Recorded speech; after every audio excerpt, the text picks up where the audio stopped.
Hello and welcome. How to create and have a meaningful relationship. I look back when I was married a long time ago and remember the reasons why I got married. I wanted to because everybody else was married. I even asked him to marry me. And he did. And I married him because I just wanted to be loved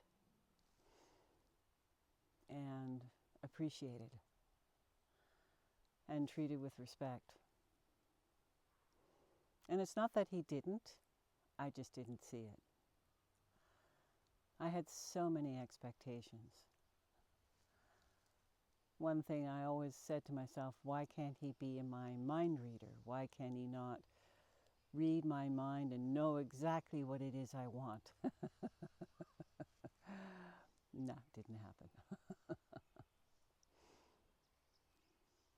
So, after poking enough holes in him, making him responsible for everything that wasn't working, the marriage dissolved.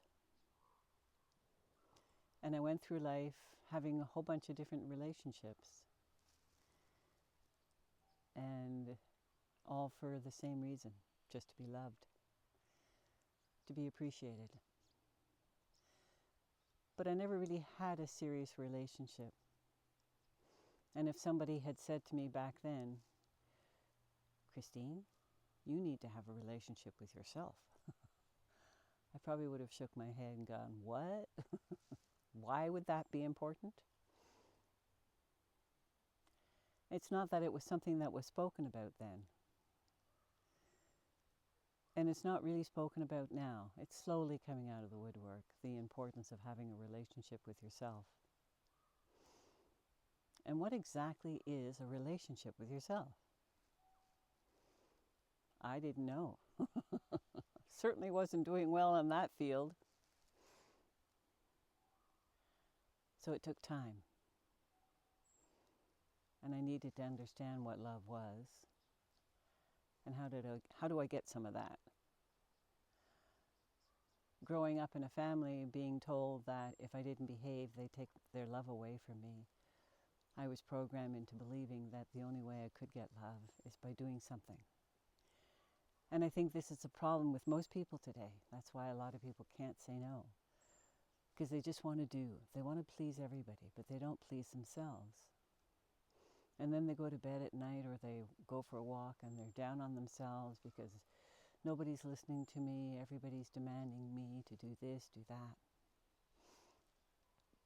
And then as I started to really understand the importance of a relationship with myself and undoing years and years of programming, I realized that the love I was seeking was really within me. But how do I get to it? It's a mystery. It was a real mystery. So then I realized I was judging myself all the time. I wasn't good enough. I wouldn't amount to anything. Nobody would love me. I wasn't lovable. Lovely programming, just back and forth, back and forth. So I had to break that programming down.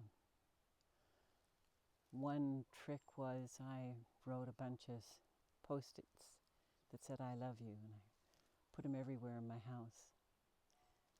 So every time I saw a little Post-it that said I love you, I stood there and said it out loud, I love you. Did I feel it? No. It was like concrete block.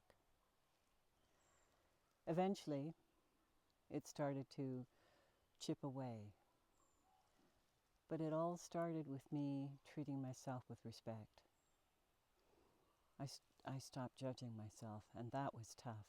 I went to the school of judgment and passed with honors. I had to realize that I was perfect no matter what. So speaking to myself was important, to stop putting myself down. The things I used to say to myself was far worse than what other people would say to me. then I had to learn how to be kind to myself, to not always be so hard, to not work so hard. It was like being on a treadmill at high speed, just moving through my life as quickly as I could so I could get to the other end and say, well, I'm done. Now I get clients saying to me, and when will I be done? I said, you'll be done the day you transition off this planet.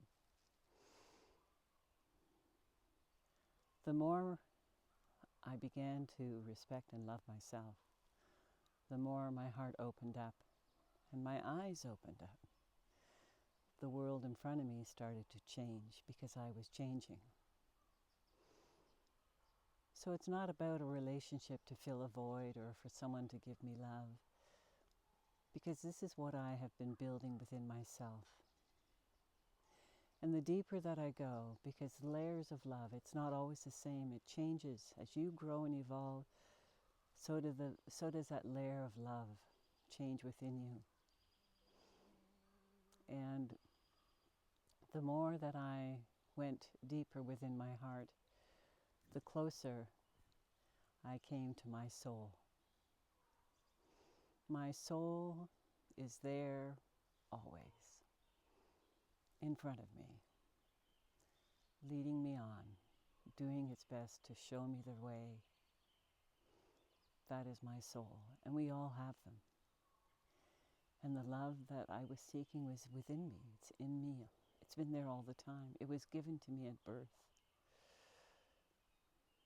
But there's so much I forgot, so much that was frozen within me, frozen solid, from all the trauma that I've experienced in this lifetime and the lifetime of my beautiful ancestors who probably lived through hell.